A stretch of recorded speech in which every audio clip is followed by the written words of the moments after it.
வணக்கம். வணக்கம். நான் S Vivekkumar, practising chartered accountant in Madurai, as well as நான் கிளாஸும் எடுத்துட்டு இருக்கேன். This is Thirumalai Kumar, practicing chartered accountant, and I am also conducting classes for CA, CMA, CS students. Okay. So ஆக்சுவலாக இந்த program எதுக்காக அப்படின்னு பார்த்தீங்கன்னா, என்கிட்ட நிறைய ஸ்டூடெண்ட்ஸும் சரி டீச்சர்ஸும் சரி நிறைய கொஷின்ஸ் கேட்டிருக்காங்க ரிகார்டிங் சிஏ சிஎம்ஏ சிஎஸ் கோர்ஸை பற்றி நிறைய கேட்டிருக்காங்க. அந்த கொஸ்டின் இன்னைக்கு நான் உங்கள்கிட்ட நான் கேட்க போகிறேன். அண்ட் அதுக்கான ஆன்சர்ஸ் இந்த வீடியோ மூலயமா எல்லாரும் தெரிஞ்சுக்கிட்டோம். எஸ். ஸோ என்னுடைய ஃபர்ஸ்ட் கொஸ்டின் நிறைய ஸ்டூடெண்ட்ஸ் கேட்டது என்ன அப்படின்னு பார்த்தீங்கன்னா, ஆஃப்டர் 12th என்ன மாதிரியான கெரியர் ஆப்பர்ச்சுனிட்டிஸ் இருக்கு, என்ன மாதிரியான ஸ்கோப் இருக்கு அப்படின்னு சொல்லி நிறைய ஆப்பர்ச்சுனிட்டிஸ் இருக்கு. பட் நம்ம இன்னைக்கு அதில் என்ன பார்ப்போம் அப்படின்னா, one of the opportunity chartered accountancy course. இது ஒரு ப்ரொஃபஷனல் கோர்ஸ். நார்மலாக +2 முடிச்ச உடனே டிகிரி பண்ணலாம் அப்படின்னு நினைப்பாங்க ஸ்டூடெண்ட்ஸு. இது ஒரு ப்ரொஃபஷனல் கோர்ஸ். ஆக்சுவலாக 3 ப்ரொஃபஷனல் கோர்ஸ் இருக்குது ஃபார் காமர்ஸ் ஸ்டூடெண்ட்ஸ்க்கு. சார்ட்டர்ட் அக்கௌண்டன்சி கோர்ஸ் ஒன்று, and cost and management accountant சொல்லிட்டு இன்னொரு கோர்ஸ். தென் பார்த்தீங்கன்னா கம்பெனி செக்ரட்டரி. இந்த 3 கோர்ஸுமே பார்த்தீங்க அப்படின்னா ஒரு காமர்ஸ் ஸ்டூடெண்ட்டுக்கான உள்ள ஒரு professional course. Okay okay. So இது ஒரு காமர்ஸ் ஸ்டூடெண்ட்ஸ்க்கான கோர்ஸ். அப்போ சயின்ஸ் ஸ்டூடெண்ட்ஸ் இதை படிக்க முடியாதா? எஸ், சயின்ஸ் ஸ்டூடெண்ட்டும் இதை படிக்கலாம். இது ஒரு காமர்ஸ் ரிலேட்டட் கோர்ஸாக இருந்தால் கூட சயின்ஸ் ஸ்டூடெண்ட்டும் பண்ண முடியும். சில பேர் பயோமேக்ஸ் எடுத்திருப்பாங்க, சில பேர் கம்ப்யூட்டர் சயின்ஸ் எடுத்திருப்பாங்க. ஸோ அவங்க இதை படிக்க முடியுமான்னு கேட்டால் எஸ், அவங்களும் இதை படிக்க முடியும். பட் ஆனால் +1 +2 ரிலேட்டடாக உள்ள அந்த எக்கனாமிக்ஸ் அக்கௌண்ட்ஸ் அந்த நாலேஜை மட்டும் கொஞ்சம் இது பண்ணிட்டு அவங்களும் பார்த்தீங்க அப்படின்னா இந்த கோர்ஸை படிக்க முடியும். ஓகே. இது பார்த்தீங்கன்னா ஓப்பன் ஃபார் ஆல் தான் ஆக்சுவலாக. Okay okay. ஸோ அப்போ அந்த சயின்ஸ் ஸ்ட்ரீம் எக்ஸ்ட்ராவாக சில எஃபர்ட்ஸ் போட்டால் இந்த கோர்ஸ்குள்ளே நம்ம படிக்கலாம் அப்படின்னு சொல்லி. எஸ். அண்ட் வாட் அபவுட் இப்போ 12th முடிச்சா ஓகே, டிகிரி முடிச்சா இந்த கோர்ஸ் எப்படி பண்ணலாம்? ஆக்சுவலாக உங்களுக்கு தெரியும் நல்லா, 12th முடிச்சிட்டோம் அப்படின்னு சொன்னால் 3 ஸ்டேஜ் படிக்கிற மாதிரி இருக்கும். ஆர் டிகிரி முடிச்சிட்டாங்க, பிகாம் டிகிரி முடிச்சிட்டாங்க, ஆர் பிஎஸ்சி, அதுலேயுமே பார்த்தீங்கன்னா சயின்ஸ் ஸ்ட்ரீமில் ஏதாவது ஒரு டிகிரி முடிச்சா கூட அவங்களும் என்ன பண்ண முடியும் அப்படின்னா பண்ண முடியும். அவங்களுக்கு 2 ஸ்டேஜ், டிகிரி முடிச்சதுக்கப்புறம் 2 ஸ்டேஜ். பட் ஆனால் +2 முடிச்சிட்டோம் அப்படின்னு சொன்னால் 3 ஸ்டேஜ். அதை பற்றிலாம் நம்ம டீட்டெயிலாக பார்ப்போம். Okay okay fine. ஸோ அப்போ டிகிரி முடித்தாலும் 12th முடித்தாலும் நம்ம சிஏ பண்ணலாம், சிஏ சிஎம்ஏ சிஎஸ் பண்ணலாம். அண்ட் இதில் இப்போ என்ன அப்படின்னு கேட்டிங்கன்னா, எல்லாரும் சிஏ எப்படி பண்ணுறது, சிஎம்ஏ எப்படி பண்ணுறது அப்படின்னு சொல்லிட்டு இப்போ நெட்டில் போய் அடித்து பார்த்தாலும் அதுக்கு ப்ரொசீஜர்ஸ் ரொம்ப ஒரு எலாபரேட்டான ஒரு ப்ரொசீஜராக இருக்குது. இதை ஒரு கட் ஷார்ட் பண்ணி ஒரு ப்ரீஃபாக இதை பற்றி சொல்ல முடியுமா? இது ப்ரொசீஜர் சொல்லலாம். அதுக்கு முன்னாடி நிறைய பேரண்ட்ஸ் நம்மகிட்ட கேட்ட ஒரு இது என்னன்னு கேட்டிங்கன்னா, இந்த கோர்ஸ் ரொம்ப டஃப்பான கோர்ஸா சார், எங்களுடைய பையனாலேயோ இல்லை எங்களுடைய பொண்ணாலேயோ இதை படிக்க முடியுமா? ஸோ அந்த மாதிரி நிறைய கொஸ்டின்ஸ் கேட்டிருக்காங்க. என்கிட்ட அந்த क्वेश्चन கேட்டாங்க, நான் அதை கேட்கணும்னு வந்தேன். சரி, நீங்களே சொல்லிட்டீங்க. Okay okay. அந்த மாதிரியான क्वेश्चंसக்கு ஆன்சர் ரொம்ப சிம்பிள் தான். ஒரு +1 ஆர் +2 ஆர் 10th அந்த லெவல்ல ஸ்கூல்ல பாத்தீங்க அப்படின்னா பயங்கரமான ஹார்ட் ஒர்க் பண்ணுவாங்க. அதை நம்பி தான் அவங்களுடைய லைஃப் இருக்கு அப்படின்ற இது அவங்களுடைய மைண்ட்ல இருக்கும். ஸோ அதனால ரொம்ப எஃபர்ட் போடுவாங்க. மார்னிங் எந்திரிச்சு படிப்பாங்க, நைட்டு படிப்பாங்க. அவங்களுடைய டெடிகேஷன் லெவல், அவங்களுடைய இதெல்லாம் பாத்தீங்க அப்படின்னா எஃபர்ட் எல்லாம் பாத்தீங்கன்னா ட்ரெமெண்டஸா இருக்கும். பட் ஒன்ஸ் +2 முடிச்ச உடனே அது என்ன ஆயிடுது அப்படின்னா ஸ்டாப் ஆயிடுது. இவங்க என்ன நினைச்சிடறாங்க அப்படின்னா, இந்த +2 முடிச்சிட்டோம் அப்படின்னு சொன்னா அந்த காலேஜ் லைஃப்ன்றது நம்ம ஒர்க் பண்றதுக்கு முன்னாடி ஜாலியா இருக்கக்கூடிய பீரியட் அப்படின்றத ஒரு மைண்ட் செட் பண்ணி வச்சுட்டாங்க நம்ம இப்போ இருக்கிற ஸ்டூடெண்ட்ஸ். ஸோ அப்போ அப்படி இருக்கிறச்ச இது கஷ்டமான கோர்ஸ். அதாவது ஸ்கூல்ல என்ன எஃபர்ட் போட்டாங்களோ, ஸ்கூல்ல என்ன இப்போ ஹார்ட் ஒர்க் பண்ணாங்களோ, ஸ்கூல்ல எந்த அளவுக்கு டெடிகேஷன் கொடுத்தாங்களோ, ஸோ அதே இதை இதுலயும் கண்டினியூ பண்ணாங்க அப்படின்னு சொன்னா இது ரொம்ப ரொம்ப ஈஸியான கோர்ஸ். அப்படி இல்லாத பட்சத்துல இது ரொம்ப ரொம்ப டஃப்பான கோர்ஸ். ஸோ அப்போ சாய்ஸ் இஸ் யுவர்ஸ். இது ஈஸியா இல்லை டஃப்பா அப்படின்றது பாத்தீங்க அப்படின்னா இது ஸ்டூடெண்ட்ஸ் கையில தான் இருக்கு.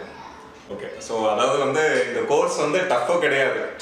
நம்ம என்ன நினைக்கிறோம் அப்படின்னா காலேஜில் படிக்கிற மாதிரி இது படித்தா பாஸ் பண்ணிடலாம் அப்படின்னு நினைக்கிறோம். ஸோ அது ஒரு தப்பான ஆட்டிடியூடு. ஸ்கூலில் என்ன எஃபர்ட்ஸ் போட்டோமோ அந்த எஃபர்ட்ஸ் இங்கே போட்டாலும் நம்ம இன்னும் கூட அதில் ஒரு பாயிண்ட் இது பண்ணி சொல்லலாம், மாற்றி சொல்லலாம். அப்படின்னா ஸ்கூலில் போட்ட அந்த டெடிகேஷன் இருக்கணும், அந்த ஹார்ட் ஒர்க் இருக்கணும். அட் த சேம் டைம் பார்த்தீங்கன்னா ஸ்கூலில் சில ஸ்டூடெண்ட்ஸ் எல்லாத்துக்குமே ஒய் அப்படின்ற ஒரு இதில் படிச்சிருப்பாங்க, இது ஏன் இப்படி வந்துச்சு அப்படின்னு. சில ஸ்டூடெண்ட்ஸ் அப்படி படிக்கிறது இல்லை. ஓகே, பிகாஸ் அவங்க மார்க்கை மட்டுமே ஃபோக்கஸ் பண்ணுறாங்க. பட் ஆனால் சிஏ மாதிரியான ஒரு கோர்ஸ்குள்ள வந்த உடனே மார்க்ன்றது இந்த இடத்துல முக்கியம் இல்லை. இந்த இடத்துல பாத்தீங்க அப்படின்னா நாலேஜ். ஓகே, ஸோ இது எதனால பாத்தீங்க அப்படின்னா வந்திருக்கு, ஏன் இது பாத்தீங்கன்னா அப்படி செய்யணும் அப்படின்ற ஒரு கொஸ்டின் கேட்டு ஸோ அந்த மாதிரியான இன்டெப்த் நாலேஜ் மட்டும் இதுல இருந்துச்சு அப்படின்னு சொன்னா, அப்படி இன்டெப்தா படிக்கணும்ன்ற ஒரு நாலேஜ் அவங்களுக்கு இருந்துச்சு அப்படின்னு சொன்னா இது ரொம்ப ரொம்ப ஈஸியான கோர்ஸ்.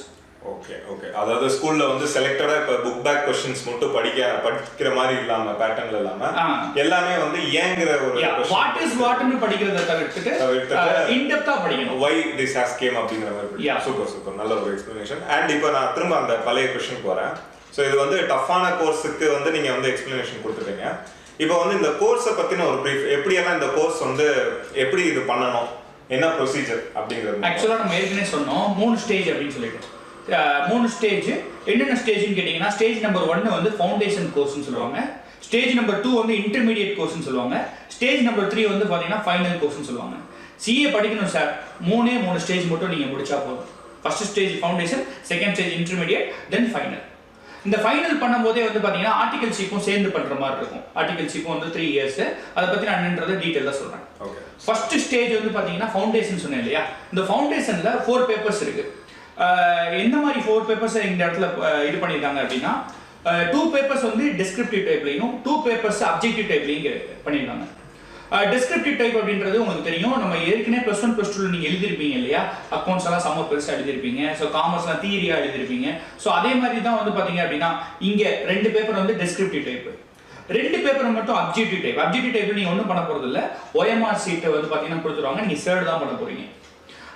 அக்கௌண்டன்சியும் லா அண்ட் இங்கிலீஷ், ஓகேங்களா, இந்த 2 பேப்பர் தான் வந்து பாத்தீங்கன்னா டிஸ்கிரிப்டிவ் டைப். அப்ஜெக்டிவ் டைப் என்னன்னு கேட்டீங்கன்னா மேத்தமெட்டிக்ஸும் அண்ட் வந்து பாத்தீங்க அப்படின்னா எக்கனாமிக்ஸும். ஸோ இதெல்லாம் வந்து பாத்தீங்க அப்படின்னா அப்ஜெக்டிவ் டைப். ஸோ இந்த டெஸ்கிரிப்டிவும் படிக்கிற மாதிரி இருக்கும், அப்ஜெக்டிவும் படிக்கிற மாதிரி இருக்கும். இது எதுல மட்டும்தான் இருக்கு அப்படின்னா ஃபவுண்டேஷன்ல மட்டும்தான். ஒன்ஸ் இந்த ஃபவுண்டேஷன்ல இந்த இதை முடிச்சுட்டாங்க அப்படின்னா இனிமே ஃபுல்லா படிக்கக்கூடிய இன்டர்மீடியட்டா இருக்கட்டும் ஆர் ஃபைனலா இருக்கட்டும் அது ஃபுல்லாவே டெஸ்கிரிப்டிவ் டைப்ல தான் அவங்க எழுத போறாங்க. ஸோ ஓகே, இப்போ இந்த அப்ஜெக்டிவ் டைப்னு சொன்னேன் இல்லையா, 2 பேப்பர் மேத்தமெட்டிக்ஸ் அண்ட் எக்கனாமிக்ஸ். இது வந்து பாத்தீங்க அப்படின்னா 1 வேர்டு தான் கேட்பாங்க, மல்டிபிள் சாய்ஸ் கொஸ்டின் தான் இருக்கும், 4 ஆன்சர் கொடுத்துருவாங்க, நீங்க ஒன்று சர்ச் பண்ண போறீங்க. சப்போஸ் இதுல ராங்கா நீங்க எழுதிட்டீங்க அப்படின்னா நெகட்டிவ் மார்க் இருக்கு. இந்த நெகட்டிவ் மார்க் சிஸ்டம்ன்றது என்னன்னு கேட்டீங்க அப்படின்னா, சப்போஸ் 100 கொஸ்டின் கொடுக்க போறாங்க, அந்த 100 கொஸ்டின்ல நீங்க சப்போஸ் வந்து பாத்தீங்க அப்படின்னா 80 கொஸ்டின்ஸ் எழுதிட்டீங்க, ஒரு 20 கொஸ்டின்ஸை விட்டுட்டீங்க, எனக்கு எதுவுமே தெரியல அப்படின்னு. இந்த நீங்க விட்டுருக்க கொஸ்டினுக்கு என்ன கிடையாதுன்னா நெகட்டிவ் மார்க் அப்படின்றது கிடையாது. நெகட்டிவ் மார்க் எதுக்கு இருக்குன்னு பாத்தீங்கன்னா, சப்போஸ் இந்த 80 எழுதுனதுல ஒரு 10 கொஸ்டின்ஸ் ராங்கா எழுதிட்டீங்க, 70 கொஸ்டின்ஸ் கரெக்டா எழுதிட்டீங்க அப்படின்னா இந்த 10 ராங் கொஸ்டின்ஸ் மட்டும் நெகட்டிவ் மார்க் இருக்கு. ஸோ அப்போ அந்த 10 இன்ட்டு அது ஒரு கொஸ்டின் எவ்வளோன்னு கேட்டீங்கன்னா 0.25 மார்க். ஸோ அப்போ 10 இன்ட்டு 0.25 மார்க் 2.5 மார்க் ரெடியூஸ் பண்ணிடுவாங்க. ஸோ நீங்க 70 ரைட்டா இருந்தா கூட உங்களுடைய மார்க் 70 கிடையாது, 70 மைனஸ் நீங்க அந்த 10 கொஸ்டின் தப்பு விட்டதுக்காக 2.5 ரெடியூஸ் பண்ணிடுவாங்க. ஸோ அப்போ என்ன ஆயிரும்னு கேட்டீங்க அப்படின்னா 70 கரெக்ட், 10 கொஸ்டின்ஸ் ராங்கா பண்ணிட்டோம். ஸோ அப்போ 67.5 தான் வந்து பாத்தீங்க அப்படின்னா உங்களுடைய மார்க்கா இருக்க முடியும். ஸோ இது மட்டும் இது எதுல மட்டும் தான் இருக்கு அப்படின்னா ஃபவுண்டேஷன்ல மட்டும் தான் அந்த நெகட்டிவ் மார்க் சிஸ்டம் இருக்கு, அதுவும் இந்த அப்ஜெக்டிவ் டைப்ல உள்ளது மட்டும் தான். ஒரு இன்டர்மீடியட் நீங்க போயிட்டாலோ அல்லது ஃபைனல் போயிட்டாலோ இந்த நெகட்டிவ் மார்க் சிஸ்டம்ன்ற ஒன்றும் இல்லவே இல்லை. எஸ், ஸ்டூடெண்ட்ஸ் வந்து நிறைய அந்த நீங்க சொன்ன அந்த நெகட்டிவ் மார்க்குக்கு நிறைய பேர் வந்து பயப்படுறாங்க. பட் ஸ்டூடெண்ட்ஸுக்கு வந்து ஒரு சின்ன கிளாரிட்டி இப்போ என்ன அப்படின்னு கேட்டிங்கன்னா, நீங்க சொன்ன மாதிரி வந்து ஒரு நெகட்டிவ்க்கு 0.25 தான் வந்து குறையுது, ஒரு மார்க் அப்படியே வந்து குறையுது இல்லை. அண்ட் இன்னொரு ஆப்ஷன் வந்து என்னன்னா, இப்போ ஸ்டூடெண்ட் சப்போஸ் அந்த கொஸ்டினை விட்டுட்டாலும் நெகட்டிவ் மார்க் வருமா? விட்டுட்டா வராது, அதான் சொன்னேன். 80 தான் அட்டன் பண்றாங்க, ஸோ 20 வந்து பாத்தீங்கன்னா அட்டன் பண்ணவே இல்லை அப்படின்னா அந்த 20க்கு நெகட்டிவ் மார்க் இல்லை. அந்த 80ல 10 ராங் ஆயிடுச்சு அப்படின்னா அந்த 10க்கு தான் வந்து பாத்தீங்க அப்படின்னா 10 இன்ட்டு 0.25 2.5. ஸோ அப்போ 70 கரெக்ட் அப்படின்னா அப்போ 70 மைனஸ் அந்த 10க்குள்ள ராங் 2.5. ஸோ அப்போ 67.5 தான் உங்களுடைய மார்க்காக இருக்க முடியும். ஒன்று. இன்னொன்று, இந்த 4 பேப்பர்ஸ்க்கு வந்து பார்த்தீங்கன்னா ஒரு பேப்பருக்கு 100 மார்க்கு, ஸோ டோட்டலாக வந்து 400 மார்க்ஸ். இதில் பாசிங் சிஸ்டம் எப்படி வச்சுருக்காங்க அப்படின்னா இண்டிவிஜுவல் பேப்பரில் 40% எடுத்தால் போதும், பட் அக்ரிகேட்டாக வந்து பார்த்தீங்கன்னா 50% எடுக்கணும். விச் மீன்ஸ் இப்போ 4 பேப்பர்ஸ் இருக்குன்னு சொன்னேன் இல்லையா, 40 மார்க் எடுத்தால் பாஸ். இப்போ 40 இன்ட்டு 4 எடுத்தோம் அப்படின்னா 160 மார்க்ஸ் எடுத்தால் பாஸ்ன்னு கேட்டால் நோ. நீங்க என்ன எடுக்கணும் அப்படின்னா 50% எடுக்கணும், 50% ஆஃப் டோட்டல். ஸோ அப்போ 400ல 50% டோட்டல் எடுத்துக்கணும். ஸோ அப்போ 200 மார்க்ஸ் டோட்டல் இருக்கணும். இண்டிவிஜுவல் மார்க்குக்கு 40 மார்க் வந்து பார்த்தீங்கன்னா எடுத்துக்கணும். ஒரு எக்ஸாம்பிள் சொல்லணும் அப்படின்னா இப்போ 4 பேப்பர்லையுமே 40 எடுத்தீங்கன்னா இல்லை, பாஸ் இல்லை. 4 பேப்பர்லையுமே 50 எடுத்துட்டீங்க அப்படின்னா பாஸ். 2 பேப்பர்ல 40 2 பேப்பர்ல 60 எடுத்துட்டாலும் பாஸ். விச் மீன்ஸ் இண்டிவிஜுவல் பேப்பர்ல 40 மார்க் இருக்கணும், டோட்டலா வந்து பார்த்தீங்கன்னா 50% ஆஃப் தி டோட்டல் இருக்கணும். ஸோ இந்த அக்ரிகேட்டும் வந்து பார்த்தீங்க அப்படின்னா இருக்கணும், ப்ளஸ் வந்து பார்த்தீங்கன்னா இண்டிவிஜுவல் மார்க்லையும் அவங்க பாஸாக இருக்கணும். ஸோ அப்படி இருந்துச்சு அப்படின்னா அவங்க பாஸ். ஸோ 400ல 200 எடுத்தா பாஸ். ஓகே. ஸோ அதாவது வந்து ஓவராலாக வந்து 50% வந்து அக்ரிகேட் வந்து வரணும். அண்ட் அதே மாதிரி இண்டிவிஜுவல் சப்ஜெக்ட்ல 40 மார்க்ஸ் வந்து பேசிக் கிரைட்டீரியா வந்து மார்க் இருக்கணும். ஸோ ரெண்டில் ஏதாச்சும் ஒரு கண்டிஷன் அவுட் ஆனாலும் வந்து நம்மளுக்கு வந்து இதாக இருக்கும். அண்ட் இப்போ வந்து இந்த அப்ஜெக்டிவ் கொஸ்டின்ஸு, இந்த டிஸ்கிரிப்டிவ் இதெல்லாம் வந்து நீங்கள் இதை பற்றி வந்து சொல்லியிருந்தீங்க. இதில் வந்து என்ன அப்படின்னு கேட்டிங்கன்னா, இப்போ இந்த பேட்டர்ன் இருக்கு இல்லையா, இந்த பேட்டர்ன் வந்து எப்படி வந்து இந்த கொஸ்டின் பேட்டர்ன் வந்து இருக்கும், அதாவது வந்து 12th முடிச்சவங்களுக்கு இது வந்து ஈஸியாக ஹேண்டியாக பண்ண முடியுமா அப்படின்னு ஒரு கொஸ்டின் இருக்கு. ஆக்சுவலாக தான் நான் சொல்லிட்டேன் உங்களுக்கு. லாஜிக்கல் அண்டர்ஸ்டாண்டிங், நீங்கள் கூட அடிக்கடி இந்த வார்த்தை யூஸ் பண்ணுவீங்க. லாஜிக்கல் அண்டர்ஸ்டாண்டிங் இருந்துச்சு அப்படின்னு சொன்னால், லாஜிக்காக படித்தாங்க அப்படின்னு சொன்னால் வெரி வெரி ஈஸியஸ்ட் ஒன்று தான். இன்னொன்று வந்து பார்த்தீங்கன்னா இதோடைய சிலபஸ் எப்படி ஃப்ரேம் பண்ணியிருக்காங்க அப்படின்னா, +2 உடைய சிலபஸை பேஸ் பண்ணி தான் எடுத்திருக்காங்க. ஸோ நீங்கள் ஏற்கனவே +2ல் படித்த சிலபஸும் இங்கே இருக்கும், ப்ளஸ் அதை விட அட்வான்ஸ்டாகவும் இருக்கும். ஸோ ஃபவுண்டேஷன்றது வந்து பார்த்தீங்க அப்படின்னா அட்வான்ஸ்டு வெர்ஷன் ஆஃப் +2ன்னு சொல்லிடலாம். அது ஒன்று. அதே மாதிரி இன்டர்மீடியேட்ன்றது ஃபவுண்டேஷனுடைய அட்வான்ஸ் வெர்ஷன், ஃபைனல்ன்றது இன்டர்மீடியேட்டுடைய அட்வான்ஸ் வெர்ஷன். சூப்பர். அப்போ வந்து நம்ம ஃபவுண்டேஷன் பொறுத்த வரைக்கும் 12th படிச்சதை வந்து நீங்க ஏங்கிற கேள்வி கேட்டு படிச்சீங்கன்னா ஃபவுண்டேஷன் வந்து கொஞ்சம் அது போக இன்னும் கொஞ்சம் எக்ஸ்ட்ரா படிக்கிற மாதிரி இருக்கும். Okay, super. அண்ட் அதே மாதிரி வந்து அப்ஜெக்டிவ் பொறுத்த வரைக்கும் ரைட்டானது எழுதிட்டாலே நம்மளுக்கு மார்க் வந்துடும். நெகட்டிவ் வந்து நம்மளுக்கு ராங்கா இருக்கிறத விட்டுட்டா வந்து நெகட்டிவ் வந்து மார்க் வரதுக்கு சான்ஸ் இல்லை. ஓகே, இது வந்து ஃபவுண்டேஷனை பத்தி இப்ப நம்ம வந்து எக்ஸ்பிளைன் பண்ணியாச்சு. அடுத்து இந்த ஃபவுண்டேஷன் முடிச்சதுக்கு அப்புறம் இருக்கக்கூடிய அந்த இன்டர் லெவல் இதை பத்தி வந்து சொல்லுங்க சார். ஓகே, இப்போ இன்டர்மீடியேட்டை பொறுத்த வரைக்கும் எப்போ வந்து பார்த்தீங்கன்னா ஃபவுண்டேஷன் பண்ண முடியும்னா, இப்போ +2 முடிச்சிருவாங்க, இப்போ முடிச்சிருப்பாங்க, +2 முடிச்சிருப்பாங்க, ரிசல்ட்டுக்காக வெயிட் பண்ணிட்டு இருக்காங்க. ஒன்ஸ் ரிசல்ட் வந்த உடனே அவங்க என்ன பண்ண முடியும்னா ரெஜிஸ்டர் பண்ண முடியும் சிஏ ஃபவுண்டேஷனுக்காக. இவங்க எப்போ எக்ஸாம் எழுதலாம்னு கேட்டிங்கன்னா கம்மிங் நவம்பர். சிஏ இன்ஸ்டியூட்டை பொறுத்த வரைக்கும் ஒரு 1 இயர்க்கு வந்து பார்த்தீங்கன்னா 2 டைம்ஸ் எக்ஸாம் வைப்பாங்க. ஒன்று வந்து மேல நடக்கும், இன்னொன்று வந்து பார்த்தீங்க அப்படின்னா நவம்பரில் நடக்கும். ஸோ இந்த 2 டைம்ஸ் நடக்கும். ஸோ இப்போ +2 முடிச்சவங்க நவம்பரில் எக்ஸாம் எழுத முடியும். ஸோ அப்போ ஒன்ஸ் நவம்பரில் எழுதி கிளியர் பண்ணிட்டாங்க அப்படின்னா அதோட ரிசல்ட் ஜனவரியில் வரும். ஸோ அப்படி கிளியர் பண்ணிட்டாங்க அப்படின்னா ஜனவரியில் என்ன பண்ணலாம்னா அவங்க ரெஜிஸ்டர் பண்ணிடலாம். எதுக்கு ரெஜிஸ்டர் பண்ணலாம் அப்படின்னா இன்டர்மீடியேட்டுக்கு. ஸோ இன்டர்மீடியேட்டை பொறுத்த வரைக்கும் குரூப் வைஸ், குரூப் அப்படின்றப்ப 2 குரூப் இருக்கு. குரூப் 1 ஒன்று இருக்கு, குரூப் 2 ஒன்று இருக்கு, உங்களுக்கு தெரியும். ஸோ இந்த குரூப் 1ல 4 பேப்பர்ஸ், குரூப் 2ல 4 பேப்பர்ஸ். இதை குரூப் வைஸா பிரிக்கிறதுக்கு என்ன சார் ரீசன் கேட்டீங்க அப்படின்னா, இந்த இடத்துல ஸ்டூடெண்ட்ஸ் என்ன பண்ணலாம்னா ஏற்கனவே ஃபவுண்டேஷன் 4 பேப்பர்ஸ் எழுதிருக்காங்க, இப்போ இன்டர்மீடியேட்ல அப்படியே டபுள் 8 பேப்பர்ஸ் எழுதணுமானா சாய்ஸ் இஸ் யுவர்ஸ். இன்ஸ்டியூட் என்ன சொல்றாங்க அப்படின்னா 8 பேப்பர்ஸும் நீங்க எழுதலாம், இல்ல சப்போஸ் என்னால 4 பேப்பர்ஸ் தான் இப்போ எழுத முடியும், ஸோ அப்போ 4 பேப்பர்ஸ் இப்போ எழுதுங்க. இப்போ நீங்க வந்து பாத்தீங்க அப்படின்னா இந்த நவம்பர்ல கிளியர் பண்ணிட்டீங்கன்னா அடுத்த நவம்பர்ல நீங்க இன்டர்மீடியேட் எழுத முடியும். ஸோ அடுத்த நவம்பர்ல நீங்க என்ன பண்ணலாம் அப்படின்னா 4 பேப்பர்ஸ் எழுதலாம், அடுத்த மேல வந்து பாத்தீங்கன்னா 4 பேப்பர்ஸ் எழுதிக்கலாம். அதாவது குரூப் வைஸா, அதாவது போத் குரூப்பையும் சிங்கிள் அட்டெம்ப்ட்ல எழுதலாம், ஆர் வந்து ஒரு குரூப் இப்போ எழுதிட்டு இன்னொரு குரூப் வந்து பாத்தீங்க அப்படின்னா அடுத்த அட்டெம்ப்ட்ல எழுத முடியும். ஸோ அப்புறம் இன்டர்மீடியேட் பண்ணும்போதே வந்து பார்த்தீங்க அப்படின்னா 2 கோர்ஸ் பண்ணுற மாதிரி இருக்கும். ஒன்று வந்து இன்ஃபர்மேஷன் டெக்னாலஜி ரிலேட்டட் கோர்ஸ், இன்னொன்று வந்து பார்த்தீங்கன்னா கம்யூனிகேஷன் ரிலேட்டட் கோர்ஸ். இது ரெண்டுமே வந்து ஐசிஏ இன்ஸ்டியூட் தான் வந்து பார்த்தீங்கன்னா கண்டக்ட் பண்ணுறாங்க. ஸோ அப்போ அந்த ரெலவெண்ட் பிரான்ச்சில் வந்து இந்த கோர்ஸுக்கான இது வந்து நடக்கும், இந்த கிளாஸ் நடக்கும். ஸோ இது வந்து 15 days. Information technology course 15 days, communication course ஒரு 15 டேஸ். ஸோ அது போய் பண்ணுற மாதிரி இருக்கும் சிஏ இன்டர்மீடியேட் எக்ஸாம் எழுதுறதுக்கு முன்னாடி. ஸோ இந்த 8 பேப்பர்ஸையும் கிளியர் பண்ணிட்டாங்க அப்படின்னு சொன்னா இன்டர்மீடியேட் வந்து கம்ப்ளீட்டட். ஆமா, இன்டர்மீடியேட்டுக்கு ஜெனரலா டியூரேஷன் வந்து 1 இயர். 1 இயர்னு வச்சுக்கலாம். ஆக்சுவலா 9 months, நீங்க 1 இயர்னு வச்சுக்கலாம் அந்த ரிசல்ட் பீரியட் எல்லாம் இருக்கு. Okay, fine. இப்போ இந்த ஃபவுண்டேஷன் முடிச்சவனே நீங்க சொல்ற ஒரு கோர்ஸ் முடிச்சாதான் இன்டர் எழுத முடியுமா, இல்ல இன்டர் முடிச்சுட்டு அந்த கோர்ஸ் பண்ற மாதிரி இருக்குமா? இல்ல, ஃபவுண்டேஷன் முடிச்ச உடனே அந்த இன்ஃபர்மேஷன் டெக்னாலஜி கோர்ஸும் ப்ளஸ் கம்யூனிகேஷன் கோர்ஸும் முடிச்சிட்டு அதுக்கப்புறம் வந்து இன்டர் பண்ற மாதிரி இருக்கும். அண்ட் இன்டர் வந்து 2 குரூப்பா வந்து எழுதலாம். எஸ். சோ தனித்தனியா ஒரு குரூப்பா எழுதலாம், இல்ல மொத்தமா வந்து 8 பேப்பர்ஸ் எழுதலாம், 4 பேப்பர்ஸா எழுதலாம். மார்க்கிங் பேட்டர்ன் சேம் ஃபவுண்டேஷனுக்கு இருந்தா சேம் தான். அந்த அப்ஜெக்டிவ் டைப்ன்றது கிடையவே கிடையாது. இன்னொன்னு பெரிய ப்ளஸ் என்னன்னு கேட்டீங்கன்னா மேத்தமேட்டிக்ஸோட இது கிடையாது. சின்ன லாஜிக்ஸ் இருக்குமே தவிர்த்து மேத்தமேட்டிக்ஸ்க்குன்னு சொல்லி தனி ஒரு பேப்பர் கிடையாது சிஏல. ஒன்லி ஃபவுண்டேஷன்ல மட்டும் தான் வந்து பாத்தீங்கன்னா அந்த மேத்தமேட்டிக்ஸ், அதுவுமே ஃபுல் அண்ட் ஃபுல் மேத்தமேட்டிக்ஸ் ஆகும் வைக்கல. Mathematics 40 marks, statistics 40 marks, logical reasoning 20 marks. உங்களுடைய அனலிட்டிக்கல் ஸ்கில் இருக்கணும்ன்றதுக்காக தான் அந்த இது வச்சிருக்காங்க. ஆனா most of the students maths இருக்கும், இது ரொம்ப டெப்தா படிக்கணும்னு சொல்லி நினைச்சிட்டு இருப்பாங்க. அவங்களுக்கு ஒரு தெளிவான விளக்கமா வந்து இது இருக்கும். அண்ட் ஒன்ஸ் இன்டர் முடிச்சதுக்கு அப்புறம் அடுத்து என்ன ப்ராசஸ்? இன்டர் முடிச்ச உடனே ஆர்டிகல்ஷிப் அப்படின்னு சொல்லுவாங்க. அது இன்டர்ல வந்து பார்த்தீங்கன்னா ஒரு குரூப் முடிச்சாலும் ஆர்டிகல்ஷிப் பண்ணலாம், அது போத் குரூப் முடிச்சாலும் ஆர்டிகல்ஷிப் பண்ணலாம்.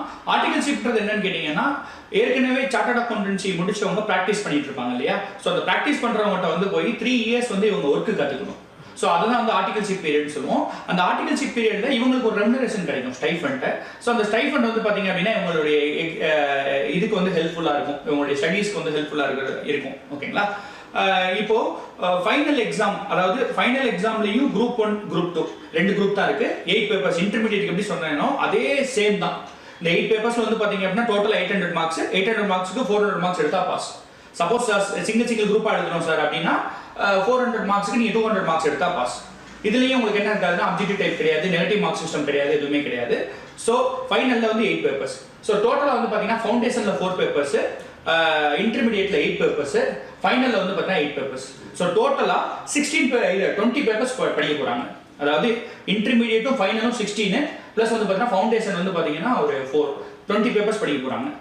சப்போஸ் டிகிரி முடிச்சவங்க பண்ணலாமா அப்படின்னா டிகிரி முடிச்சவங்க ஃபவுண்டேஷன் பண்ண தேவையில்ல, ஃபர்ஸ்ட் ஸ்டேஜ் பண்ண தேவையில்ல, செகண்ட் ஸ்டேஜ் தேர்ட் ஸ்டேஜ் மட்டும் பண்ணா போதும்.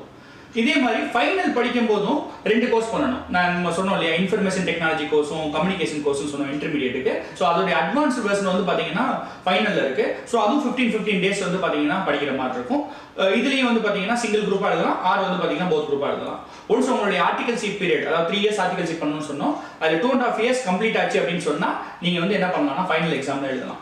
இன்னொன்று ஆர்டிகல் ஷீட் சிஏட்ட மட்டும் தான் போட முடியுமானா இண்டஸ்ட்ரியல் ட்ரைனிங்கும் போக முடியும். இண்டஸ்ட்ரியல் ட்ரைனிங் என்னன்னா, நாளைக்கு சார் நான் ஒரு கார்பரேட்ல தான் சார் ஒர்க் பண்ண போறேன், so corporate related atmosphere or வந்து அது ரிலேட்டடான எக்ஸ்பீரியன்ஸ் எனக்கு தேவைப்படுதுன்னு சொன்னா நீங்க இண்டஸ்ட்ரியல் ட்ரைனிங் கூட சூஸ் பண்ணி அது நீங்க போய்க்கலாம். ஸோ அட் லாஸ்ட் வந்து ஒரு ஃபைனலைஸாக நான் ஒரு சம்மப் பண்ணுறேன். ஸோ ஃபஸ்ட்டு வந்து ஒரு ஃபவுண்டேஷனில் மொத்தம் 4 பேப்பரு, 2 அப்ஜெக்டிவ் 2 டிஸ்கிரிப்ஷன், அது பாஸ் பண்ணணும். இன்டர்ல வந்து மொத்தம் 8 பேப்பர். அந்த 8 பேப்பர் வந்து 2 குரூப்பாக பிரித்து எழுதலாம், அல்லது மொத்தமாக 8 எழுதலாம். 8 எழுதுறதா இருந்தால் 800க்கு 400 வந்து எடுக்கணும் ஓவரால் வந்து. அண்ட் சேம் பாசிங் கிரைட்டீரியா வந்து ஒவ்வொரு இண்டிவிஜுவல் பேப்பர்லையும் 40 எடுக்கணும். ஒரு குரூப்பாக எழுதுறதா இருந்தால் 400க்கு 200 வந்து டோட்டல் வரணும். அண்ட் சேம் இதுதான் வந்து ஃபைனலுக்கு வந்து பர்சிஸ்டன்ஸ் ஆகுது. அண்ட் இன்ட்ரோ ஃபைனலுக்கும் முன்னாடி வந்து அந்த கோர்ஸ் வந்து நம்ம வந்து பண்ணணும், அந்த கம்யூனிகேஷன் கோர்ஸ் வந்து நம்ம பண்ணுற மாதிரி இருக்கும். அண்ட் இதில் இன்னொரு ஒரு டவுட் என்ன அப்படின்னு கேட்டிங்கன்னா, இப்போ +2 முடிச்சுட்டு வரக்கூடிய ஸ்டூடெண்ட்ஸுக்கு வந்து ஒரு சின்ன ஒரு பயம் வந்து இருக்குது. என்ன பயம் இருக்குது அப்படின்னா, இந்த கோர்ஸை நம்பி நான் ஃபுல்லாக வந்துட்டேன், நான் வந்து அடுத்து டிகிரி பண்ண முடியாதா அப்படிங்கிற மாதிரி ஒரு பயம் வந்து இருக்குது.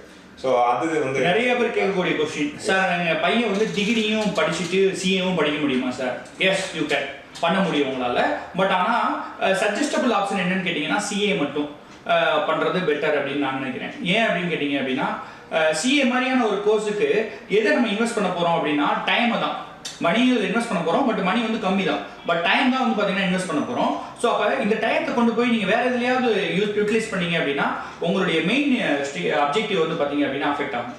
ஸோ அதனால டிகிரி படிச்சுக்கிட்டே சிஏ படிக்க முடியுமானா எஸ், பட் என்னுடைய சஜஷன் என்ன அப்படின்னா, உங்களுடைய பையனுக்கோ அல்லது உங்களுடைய பொண்ணுக்கோ வந்து 100% கான்ஃபிடென்ட் இருக்கு, நீங்களும் உங்க பையனை நம்புறீங்க, உங்களுடைய பொண்ணை நம்புறீங்க, அவங்க வந்து படிக்கிறதுல மட்டும் தான் கான்சன்ட்ரேட் பண்ணுவாங்க நீங்க நம்புறீங்க அப்படின்னு சொல்ற பட்சத்துல நீங்க டைரக்டாவே வந்து பாத்தீங்க அப்படின்னா சிஏ போறது நல்லது. அது வந்து பாத்தீங்க அப்படின்னா வேகமா பாஸ் பண்றதுக்கும் தோணும். இதை எப்படி சொல்லலாம் அப்படின்னா, காலேஜ் போயிட்டாங்க அப்படின்னா 6 to 8 hours வந்து பாத்தீங்கன்னா இன்க்ளூடிங் டிராவலிங் டைம் அவங்களுடைய டயத்தை கொண்டு போய் எங்கே ஸ்பெண்ட் பண்ணுவாங்கன்னா காலேஜில். இன்னொன்று காலேஜில் இவங்களுடைய ஃப்ரெண்ட்ஸை பார்த்து இவங்களும் என்ன பண்ணுவாங்கன்னா என்ஜாய் பண்ணணும் அப்படின்ற மாதிரி நினச்சிடக்கூடாது. ஸோ அந்த ஸ்கூலில் என்ன ஒரு படிக்கணுன்ற அந்த ஒரு அட்மாஸ்பியரில் இருந்தாங்களோ ஸோ அதிலே இருந்தாங்கன்னா சிஏ ஈஸியாக கிளியர் பண்ண முடியும். நான் கடந்த ஒரு 7-8 வருடங்களாக பார்த்துட்டு வரும்போது யாரெல்லாம் +2 முடிச்சுட்டு படிக்கிறாங்களோ சிஏ அவங்க வேகமாக கிளியர் பண்ணிடுறாங்க. இந்த டிகிரி முடிச்சுட்டு பண்ணுறவங்க வந்து பார்த்தீங்க அப்படின்னா கொஞ்சம் லேட் ஆகுது. அது எதனால அப்படின்னு பார்த்தீங்க அப்படின்னா, அந்த காலேஜ் போயிட்டு அந்த ஜாலியாக என்ஜாய் பண்ணிட்டு அந்த படிக்கிறதுல இருந்து கொஞ்சம் டிவேட் ஆயிடுறாங்க. ஸோ இன்னைக்கு வந்து பார்த்தீங்கன்னா சோ மெனி டிஸ்ட்ராக்ஷன்ஸ் இருக்கு. எஸ்பெஷலி வந்து பார்த்தீங்க அப்படின்னா சோசியல் மீடியாவுடைய தாக்கம் இன்னைக்கு வந்து நிறைய இருக்கு. வாட்ஸ்அப், ஃபேஸ்புக், இன்ஸ்டா, டிக்டாக் இந்த மாதிரி வந்து நிறைய வந்து பார்த்தீங்கன்னா ஆப்ல அவங்களுடைய டயத்தை போய் இன்வெஸ்ட் பண்றாங்க. ஸோ இந்த மாதிரியான டீவியேஷன்ஸ்லாம் வந்து இல்லாமல் காலேஜ் போனாலும் சரிதான் இந்த மாதிரியான டிவியேஷன்ஸ். ஸோ இந்த மாதிரி டிவியேஷன்ஸ்லாம் இல்லாமல் உங்களுடைய டைமை டெடிகேட்டடாக நீங்கள் சிஏக்காக நீங்கள் இது பண்ணீங்கன்னா உங்களால் ஈஸியாக வந்து கிளியர் பண்ண முடியும். இதோடைய டியூரேஷன் எப்படின்னா, foundation 6 months, intermediate 1 year, articleship 3 years. அந்த 3 yearsல வந்து பார்த்தீங்கன்னா 2.5 years முடிச்சதுக்கப்புறம் தான் ஃபைனல் எழுத முடியும்னு சொன்னேன். ஸோ அப்போ இதோடைய duration 6 months for foundation, 1 year for intermediate, 3 year for final as well as articleship. So அப்போ டோட்டலாக 4.5 yearsல முடிக்க முடியும் ஒரு பையனால. ஓகேங்களா? ஸோ ஒன்ஸ் 12th முடிச்சிட்டாங்க அப்படின்னா அதுக்கப்புறம் ஒரு 4.5 வருஷத்துல அவங்க டெடிகேட்டடாக சிஏ படிச்சாங்க அப்படின்னா அவங்களால என்ன பண்ண முடியும்னா சிஏ மாதிரியான கோர்ஸ் ஈஸியாக முடிச்சிட முடியும். இப்போ அடுத்த கொஸ்டின் வந்து என்ன அப்படின்னு பார்த்தீங்கன்னா, நீங்கள் சொல்கிற மாதிரி இப்போ +2 முடிச்சுட்டா அவர் வந்து டிகிரிக்கு இப்போ காலேஜ் போனால் தான் நிறைய டிஸ்ட்ராக்ஷன் ஆகும். சரி ஓகே அவர் வந்து ஃபுல் மைண்ட் செட்டோட வந்து சிஏ பண்ணணும் அப்படின்னு சொல்லிட்டு இது பண்றாரு. அப்போ அவர்னால வந்து சிஏ பண்ணதுக்கு அப்புறம் தான் டிகிரியே வாங்க முடியுமா? அப்படி இல்லை விவேக், உங்களுக்கு தெரியும் ஆக்சுவலாக டிகிரி வந்து பார்த்தீங்க அப்படின்னா நம்மளுடைய CA institute of chartered accountants of India சில யூனிவர்சிட்டியில் வந்து எம்ஓயு போட்டிருக்காங்க. எப்படி அப்படின்னா ஒன்ஸ் வந்து சிஏ இன்டர்மீடியட் முடிச்ச உடனே ஒரு 9 months வந்து பிகாம் கிடைக்கிற மாதிரி, ஒன்ஸ் ஃபைனல் முடிச்ச உடனே ஒரு 9 months வந்து பார்த்தீங்க அப்படின்னா எம்காம் கிடைக்கிற மாதிரி, அந்த மாதிரிலாம் வந்து பார்த்தீங்க அப்படின்னா நிறைய எம்ஓயு போட்டிருக்காங்க, மெமரண்டம் ஆஃப் அண்டர்ஸ்டாண்டிங் போட்டிருக்காங்க. ஸோ அது மூலமாக பண்ண முடியும். ஆர் வந்து பார்த்தீங்க அப்படின்னா கரஸ்பாண்டன்ட் கோர்ஸ் இருக்கு. எல்லா யூனிவர்சிட்டிலையுமே கரஸ்பாண்டன்ஸ் கோர்ஸ் வந்து ஆஃபர் பண்ணுவாங்க இல்லையா? ஸோ அந்த மாதிரியான கோர்ஸ் நீங்கள் வந்து பார்த்தீங்கன்னா படிக்கலாம். இன்னொன்று சில பேரண்ட் பிடிவாதமாக சொல்லுவாங்க என்ன அப்படின்னா, கண்டிப்பாக ஒரு டிகிரி படிக்க வச்சுறேன் சார், அது போக வந்து பார்த்தீங்கன்னா சிஏவும் நான் படிக்க வச்சுக்கிறேன் சார் அப்படிம்பாங்க. ஸோ இப்போ அந்த மாதிரி உள்ளவங்களுக்கு ஒரு சின்ன சஜஷன் வேணால் நம்ம கொடுக்க முடியும். என்ன சஜஷன் அப்படின்னா, பிகாம்லேயே வந்து நிறைய கோர்ஸ் இருக்குது, உங்களுக்கு தெரியும். பிகாம் இருக்குது, பிகாம் ஹானர்ஸ் இருக்குது, பிகாம் ப்ரொஃபஷனல் அக்கௌண்டிங் இருக்குது, பிகாம் கம்ப்யூட்டர் சயின்ஸ் இருக்குது, பிகாம் கம்பெனி செக்ரட்டரி இருக்குது, பிகாம் இ-காமர்ஸ் இருக்குது. இந்த மாதிரி நிறைய கோர்சஸ் இருக்குது. இதில் எந்த கோர்ஸ் எடுத்தால் சிஏக்கு உதவியாக இருக்கும் அப்படின்னு சில பேர் கேட்பாங்க. நான் என்ன சொல்றேன் அப்படின்னா, எந்த கோர்ஸுமே சிஏக்கு உதவியா இருக்காது. இந்த சிஏன்ற கோர்ஸ் வந்து மற்ற கோர்ஸுக்கு வேணா உதவியா இருக்கும். பிகாஸ் இதுல படிக்கக்கூடிய டெப்த்னஸ் வந்து பாத்தீங்கன்னா அந்த அளவுக்கு இருக்கும். ஓகேங்களா? ஸோ இப்போ நான் என்ன சஜஸ்ட் பண்ணுவேன் அப்படின்னா, இந்த பிகாம் ப்ரொஃபஷனல் அக்கௌண்டிங் சொன்னேன் இல்லையா? ஸோ அந்த கோர்ஸ் ஆர் பிகாம் ஹானர்ஸ்ன்னு சொல்லி சில காலேஜஸ்ல வச்சிருப்பாங்க. இந்த கோர்ஸுடைய சிலபஸை எதை வச்சு ஃப்ரேம் பண்றாங்க அப்படின்னா, மேக்ஸிமம் சிஏ சிலபஸ்ல இருக்கிற மாதிரியே ஃப்ரேம் பண்றாங்க. ஸோ அப்போ டிகிரி படிச்சுக்கிட்டே நான் படிப்பேன் சார் அப்படின்னு பிடிவாதமாக இருக்கிறவங்களுக்கு நம்ம சொல்லக்கூடிய ஒரு ஆப்ஷன் என்னன்னு கேட்டிங்கன்னா, இந்த BCom professional accounting or BCom honours. ஏன்னா இதில் இந்த சாப்டர்ஸ் தான் வந்து பார்த்தீங்கன்னா சிஏக்கும் சேமாக இருக்கும், சிஏல உள்ள சாப்டர்ஸ் தான் இங்கே இருக்கும். ஓகேங்களா? ஸோ அப்போ இதுக்காக தனியாக டைம் ஸ்பெண்ட் பண்ண தேவையில்லை. இப்போ பிகாம் கம்ப்யூட்டர் அப்ளிகேஷன் எடுக்கலாமான்னு சில பேர் கேட்பாங்க. இப்போ நான் என்ன சொல்றேன்னா, கம்ப்யூட்டர் அப்ளிகேஷன் தான் நீ கம்ப்யூட்டர் பேப்பர் 2 பேப்பர் படிக்கிற மாதிரி இருக்கும். ஸோ எதுக்காக நீ போய் டைத்தை வேஸ்ட் பண்ற அப்படின்ற மாதிரி நம்ம சொல்லுவோம். இல்லை பிகாம் கம்பெனி செக்ரட்டரி எடுக்குவா, கம்ப்யூட்டர் அப்ளிகேஷன்னா கூட சில 2 பேப்பர் வந்து இந்த கம்ப்யூட்டர் ரிலேட்டடாக இருக்கு சிஏல. சில பேர் என்ன கேட்பாங்கன்னா கம்பெனி செக்ரட்டரி. ஸோ அப்படி பண்றதுக்கு பதிலாக பிகாம் பிஏன்றது வந்து பார்த்தீங்கன்னா கிட்டத்தட்ட சேம் சிலபஸ் தான் இருக்கும் மோர் ஆர் லெஸ். ஸோ அது வந்து பார்த்தீங்க அப்படின்னா பெஸ்ட் அப்படின்னு நம்ம சஜஸ்ட் பண்ணுவோம். நல்ல விஷயம். அதாவது வந்து நம்ம பிகாம் ப்ரொஃபஷனல் அக்கௌண்டிங் போனால் அதுக்கு அந்த கோர்ஸுக்குன்னு சொல்லி நம்ம தனியாக படிக்க தேவையில்லை. பிகாஸ் சிஏல படிக்கிறதா அதுலேயும் இருக்க போகுது. ஸோ எக்ஸாம் அப்போ ஜஸ்ட் போய் எழுதிட்டு வர மாதிரி இருக்கும். எக்ஸாக்டாக. ஓகே.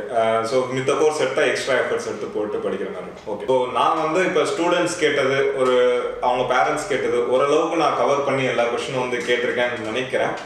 இது போக உங்களுக்கு ஏதாச்சும் வந்து டவுட்ஸ் இருந்துச்சுன்னா அதை நீங்கள் கமெண்ட் செக்ஷனில் வந்து கேட்கலாம். அதுக்கான ஆன்சர் உடனடியாக வந்து தரப்படும். அண்ட் இது போக வந்து டிஸ்கிரிப்ஷனில் எங்களுடைய நம்பர்ஸ் வந்து நாங்கள் ஷேர் பண்ணியிருக்கோம். எப்போனாலும் எந்த டவுட்டாக இருந்தாலும் நீங்கள் வந்து தாராளமாக கால் பண்ணலாம். Okay, fine. தேங்க்யூ.